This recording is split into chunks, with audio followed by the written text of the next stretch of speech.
All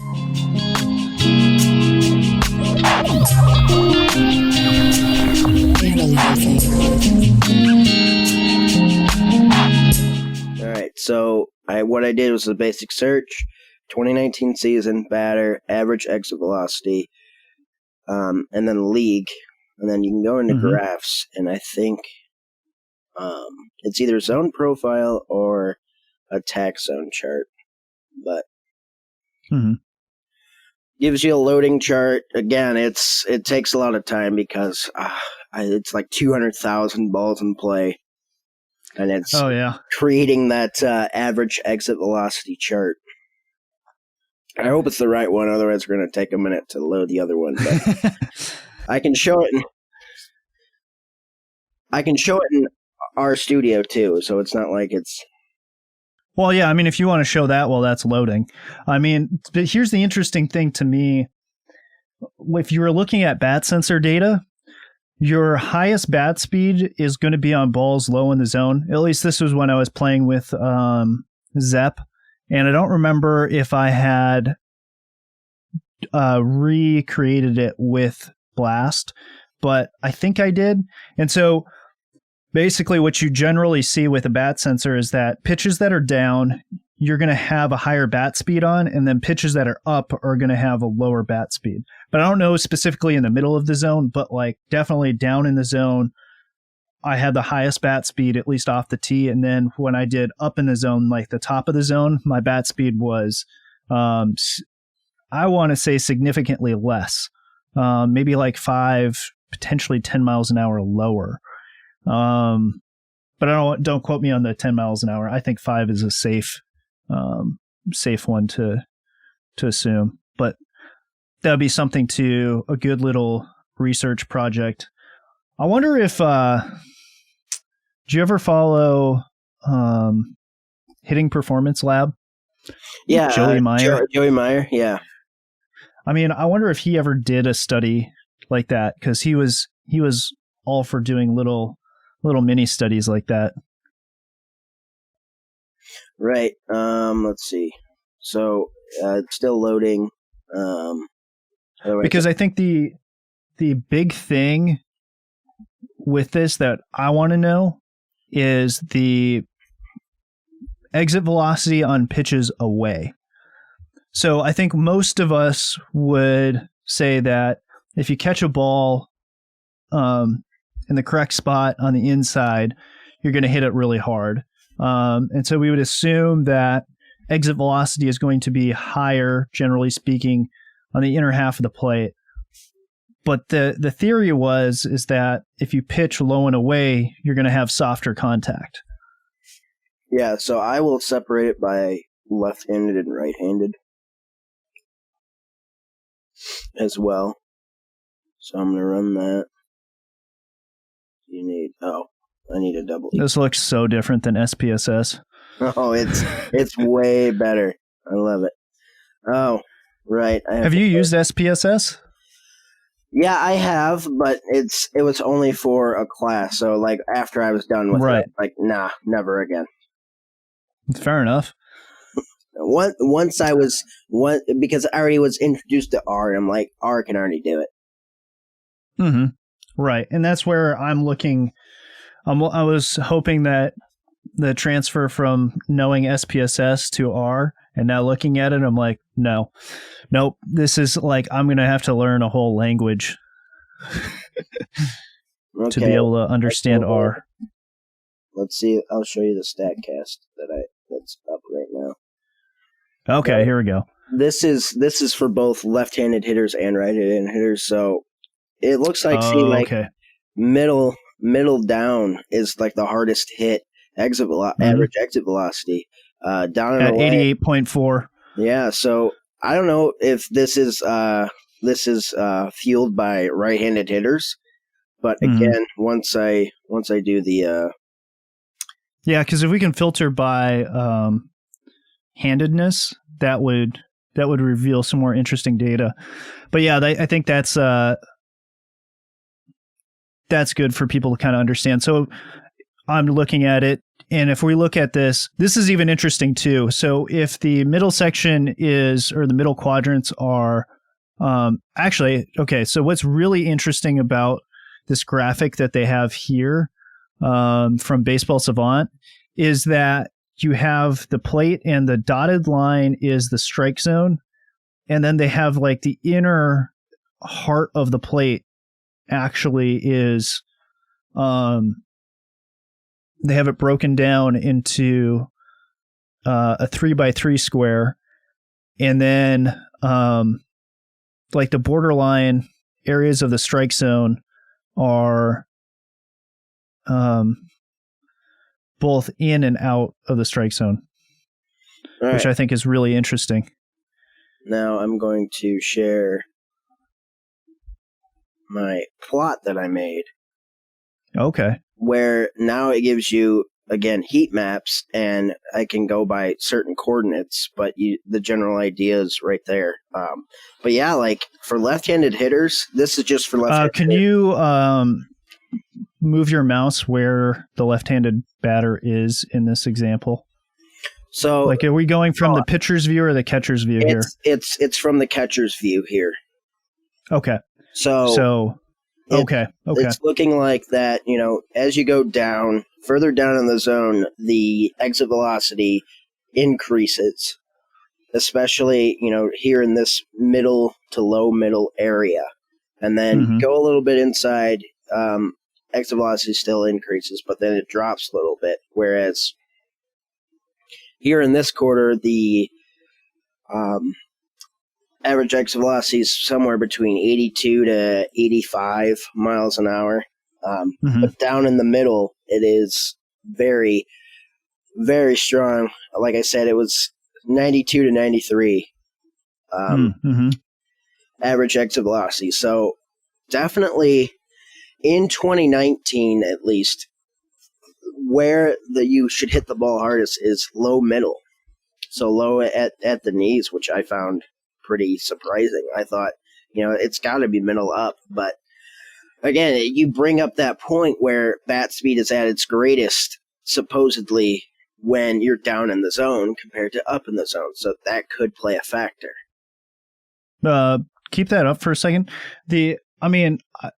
I would say too, at least I think it's relatively verifiable that the bat speed is quicker down in the zone.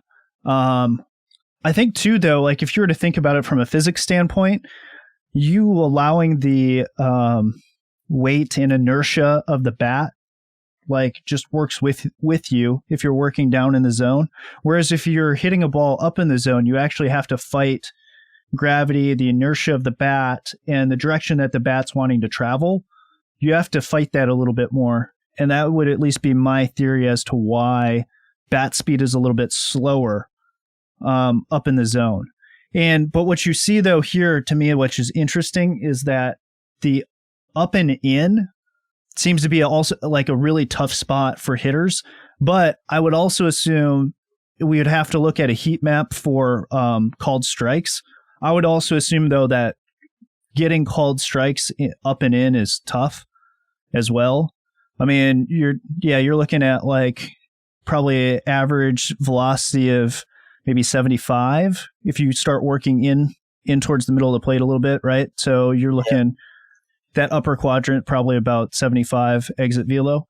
Yep. To me, that's kind of interesting. I don't know if there's any philosophies or thoughts about going up and in on guys, but I do think that it is super interesting because I know, like, me as a left-handed hitter growing up, I guess my hot zone was up and in. Like I would really sting on balls up and in because I was focused. You know what? Just keep. When I was batting, I was like, okay, if it's towards my elbow, if the ball's coming in towards my elbow, like attack, and that's where my greatest success was.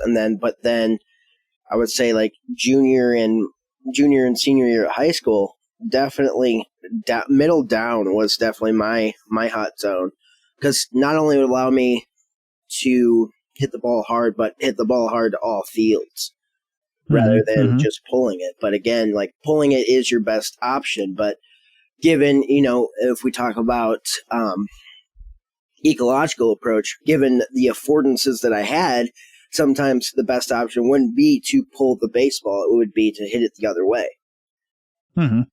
Right, with pitches that are down, or it gives you more affordances, whereas pitches up and in, the number of affordances is potentially quite a bit fewer. Yeah, it's more limited. Because, based on that, and again, like I didn't have kind of like this world-class bat speed. So my best affordance was to just try to beat the ball to that up and in zone and have my bat out as much as possible to be able to pull it. Otherwise, I'd be hitting a weak pop fly to the opposite field. Rather than middle down, I can still hit the ball pretty hard, but I can hit it either gap or I still have that affordance to be able to pull it down the line. Do you have righties by chance too? Would it be that hard to pull righty data? I'm just curious if there's any difference between those two. Let me change the title. And be like, oh no, this ain't it. Alright, so I will get rid of this screen, and then when this pulls up,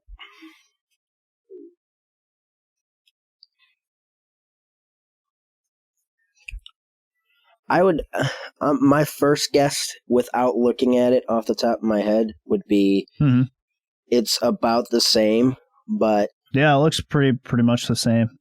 Yeah. I was just curious if there was a slight difference, but I think what's really cool, well, actually, let's look at I wonder if the averages are any different, but it could just be the fact that there's a greater sample size. Yeah. That's for right-handers versus lefties. That's what I was alluding to, but it looks like, middle down,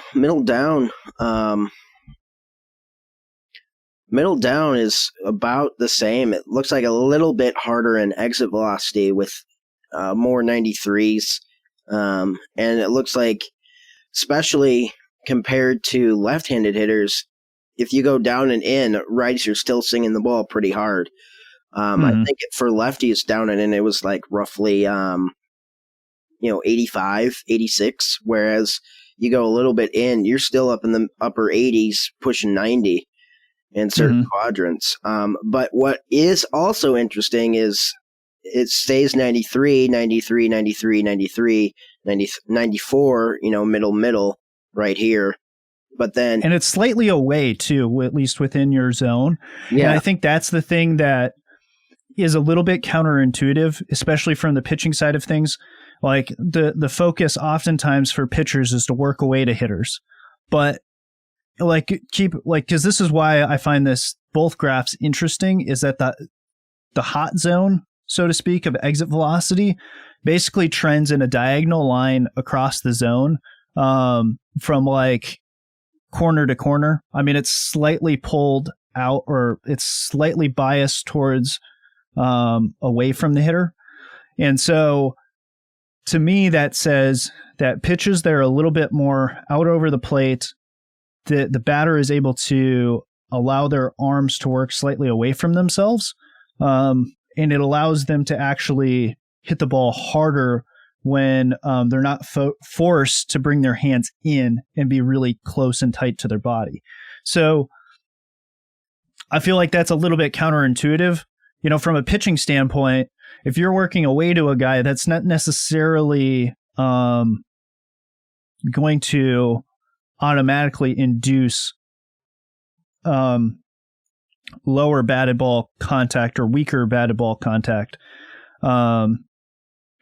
Because really we're the lowest for exit velocity, Robert, as you're doing that. It looked like it was like the bottom corner of literally low and away does have that's almost a 10 mile an hour difference between the peak And so, but you really have to like hit the outside corner. You really have to dot that corner consistently and to be able to limit that. And two, the question becomes, how much are you going to get that for a strike? Being on the edge of the strike zone. I think that's where it becomes more of a difficult thing for pitchers, is the fact that if that's really where you're trying to live, you may, your ball strike percentage may get hurt a little bit with that. And then that may make you more susceptible to having to work in the middle of the zone where that ends up hurting you. Ooh. See, this is what we're talking about here. Yeah. Should do like the Driveline R&D podcast and actually just like record video of us talking. But yeah, because I mean, you can do this kind of stuff in R, so that's why that's why you can do that and be able to plug for R Studios. Yeah, plug for R Studio. Like, please use R. You can do this pretty quickly. If you have a Savant data set, you can just do this just quick as possible.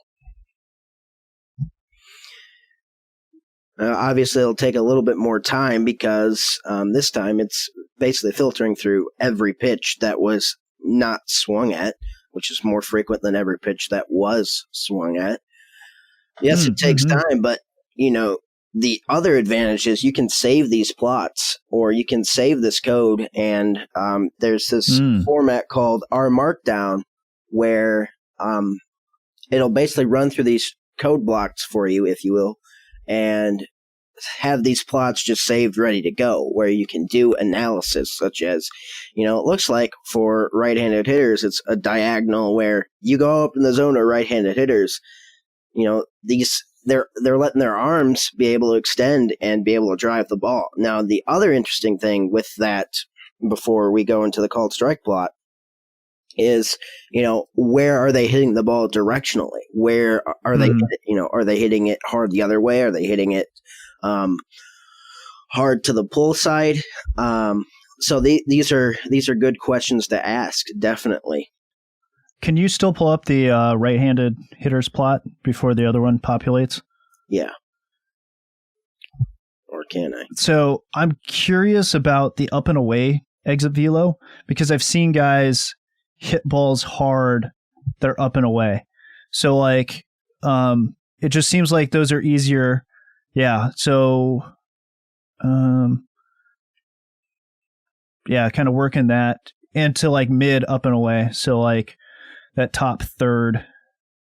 Yeah. So I mean, that's 90, 92 there. If you keep going towards the outside of the zone, really you're only dropping off by, and this is averages, right? These are average exit velos for those plots. So some of them are going to be higher too. I mean, that to me tells you if you miss up and away, like you can get kind of burned pretty bad. Pretty badly. And yeah, it is rough too, because you're not sure if So basically, looking at that plot, though, like, I wouldn't show a picture of that plot because it's not helpful. Like, hey, man, there's only 2 spots of the zone that you're not going to get hit hard in. And this is just only talking about pitches that are hit. So that has nothing to do with, like, your pitch and how your pitch's contact or exit velo is based upon your pitches. So it's probably not that helpful of a graph for pitchers and to build a pitching philosophy off of, potentially. Right. But it tells more of, well, if you do miss, you're going to get stung. I think that's depending upon your pitch movement, right? Because I mean that's right. And your spin rate and all that sort of stuff. That's going to probably play a greater factor into your contact or your hard hit or weak contact rate. Is probably going to be more to do with that than if that's, you know, based upon that graphic that we just looked at.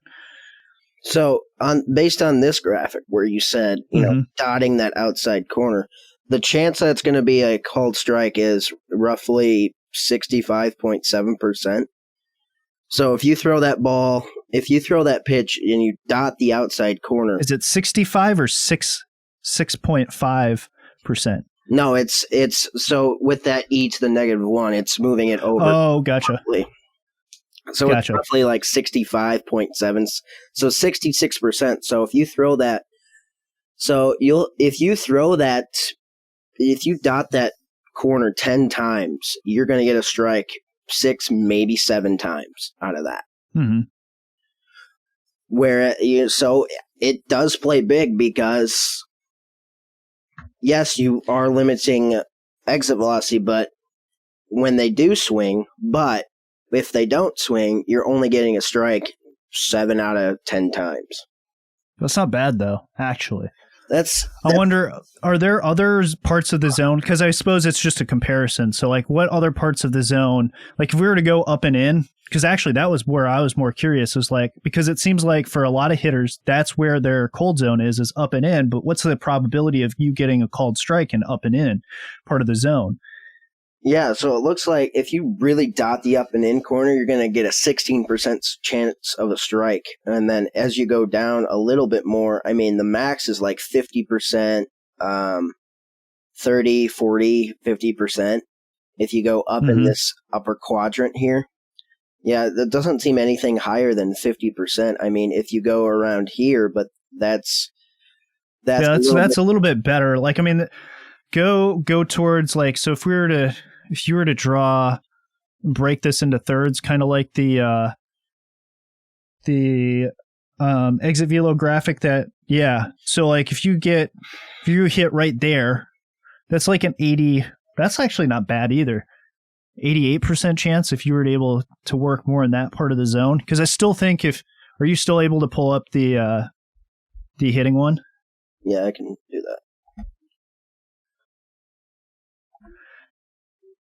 Well, I mean, because that's still decent. Because if you're trying to map these two together, it looks like too you can kind of work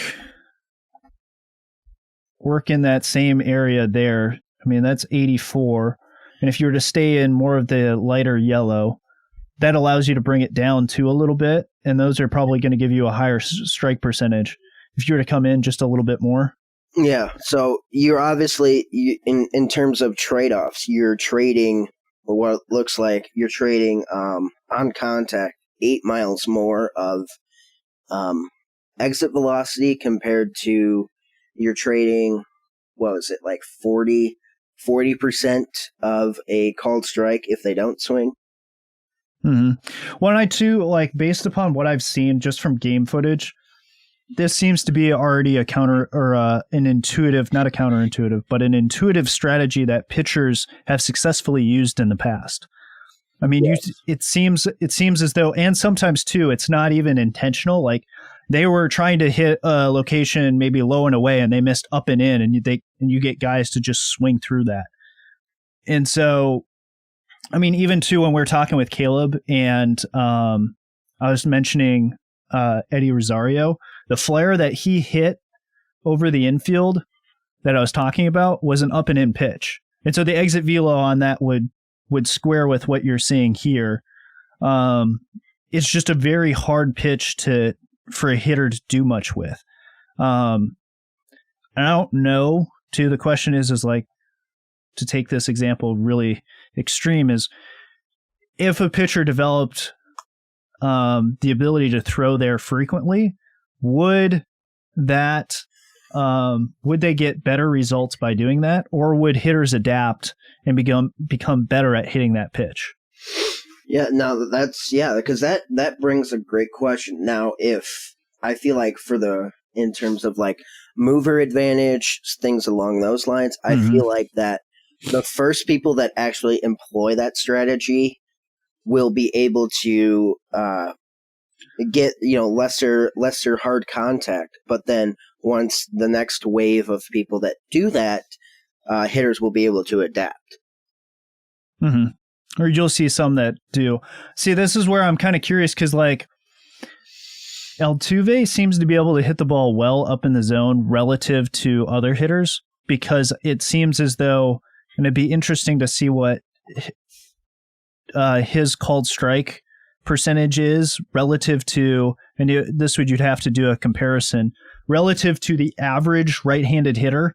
I would assume that Altuve gets more called strikes up in the zone than other hitters,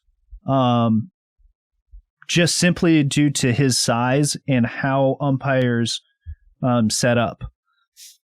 Like how we talked about on a previous podcast with Nick, where we said how like the umpires, their mask or their the spot in between their eyes is that they kind of use that as the top of their strike zone. Mm-hmm.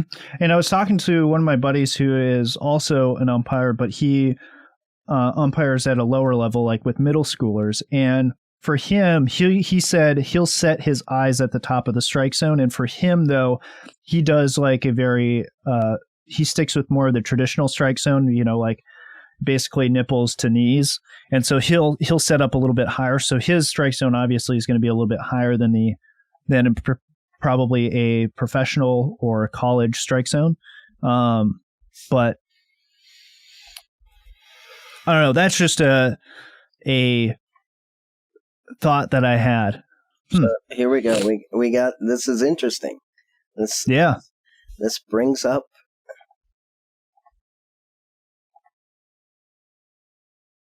can't be reached. What do you mean it can't be reached?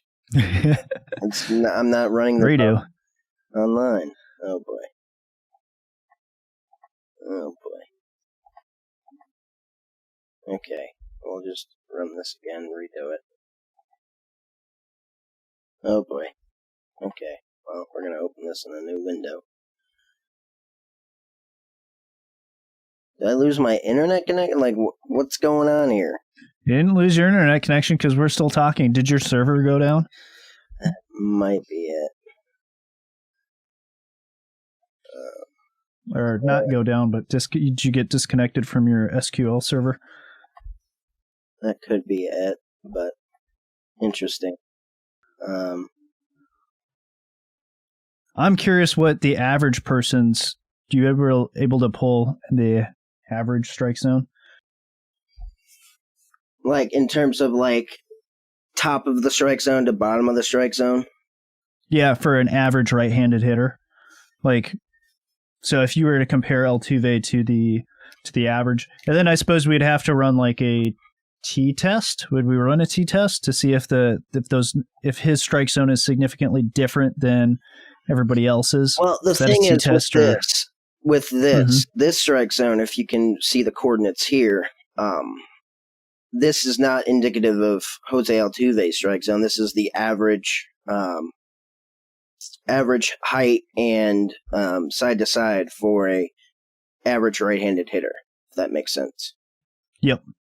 So Altuve's, it looks like the top of his strike zone is roughly, at like 3 feet. Mm-hmm. Compared to, and his the bottom of the strike zone is lower. I know in Savant they do have those coordinates for every player. Gotcha. Those coordinates are generated for every player as soon as they're drafted. So you can theoretically, like if you have proper strike zone coordinates for, say, Alec Baum. I'm trying to think some recent hitters that was drafted.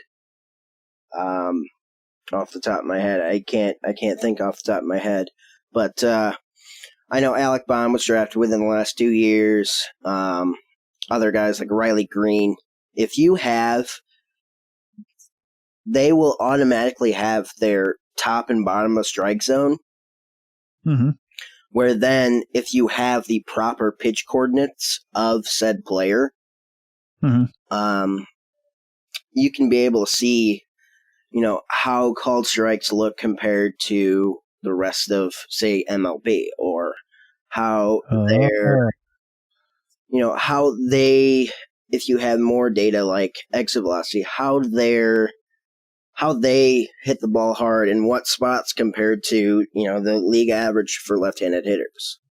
Mm-hmm. Or how frequently is a pitch thrown in those coordinates compared to the league average of those coordinates. But again, that's the thing is, though, the problem with that is that information is more than likely proprietary because, yes, you can pull minor league pitch coordinates, but they are so different compared to major league pitch coordinates. So Why is that? So I'm sure that is proprietary, is what I'm saying. I think behind that is StatCast. They do have like the public data set, whereas minor league, it is just scripted to just MLB game day info. So like if you ever do like a live stats of a major league game, that's essentially what MLB game day is. Where it's a little bit harder to be able to, because coordinates are set up manually by either, I think, TrackMan stringers or whatever like pitch tracking software that the minor league team uses, that's manually set up by that TrackMan stringer on that day. So it could actually vary by game even, where of what the pitch coordinates, and then the pitch coordinates are not necessarily measured in a certain measurement. It could be, from what I've seen, it could be like it's measured in centimeters, but then you have to do this whole different formula that I'm not sure how to figure out, where you don't necessarily know, well, where is it? So it's measured in centimeters. The raw data is measured in centimeters, and then it needs to get converted to whatever the output is that you want to look at it in. Right. So like if the strike zone is measured in inches, then you would need to convert it to inches to be able to figure out where. Yes and no. So where to plot it. Yeah. So it could be in centimeters, but then if you convert it to, say, feet, what the strike zone is measured in, then you won't get that exact answer because there's some trickiness with the coordinates because it's so varied, going from various systems to various calibrations of said systems. Whereas at the major league level, since everybody has StatCast, that's calibrated and measured the same exact way for all 30 teams. Whereas once you trickle down in the minor leagues, it won't even be the same at the AAA level. And then once you trickle down even further to, say, rookie level, that's where it'll get really tricky to kind of plot and measure those strike zone coordinates and to be able to convert it into, say, StatCast coordinates. Gotcha. Well, cool. Shall we transition a little bit? I know we went really deep down the deep down the rabbit hole. I like it. But is there anything that you would want to, wrap up on this topic of what we were looking at in R, and exit velocity based upon pitch location? Yeah, like I said, from going back to our discussion, it seems like that exit velocity is greater increasing when you throw further down in the zone. And again, it could be from that scenario that you brought up where bat speed seems to be greater because there's less gravity acting upon it when a ball is down in the zone than, say, when a ball is up in the zone.